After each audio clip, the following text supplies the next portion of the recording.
ప్రభాస్ పాత్ర ఎంత ఫన్నీగా సాగుతుందో అంతే పవర్ఫుల్ గాను చూపించాడు దర్శకుడు నాగ్ అశ్విన్. అలాగే ఈ సినిమాలో చాలా మంది స్టార్ హీరోలు నటించారు.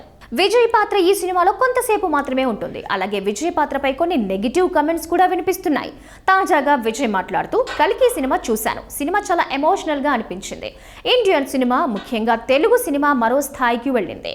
నాగి, ప్రభాస్ అన్న గురించే నేను ఈ సినిమాలో ఆ పాత్ర చేశాను. అర్జునుడిగా మూవీలో కనిపించడం చాలా సంతోషంగా అనిపించింది అని చెప్పుకొచ్చాడు. స్క్రీన్ పై విజయ్ దేవరకొండ ప్రభాస్ అని చూడకండి, నన్ను అర్జునుడిగా ఆయన పాత్రలో మాత్రమే చూడాలి. నాగ్ అశ్విన్ యూనివర్స్ లో మేం పాత్రలు చేస్తున్నాం. నాగి ప్రతి సినిమాలో నేను చేయటం తను లక్కీ చార్మ్ అని చెప్పొచ్చు.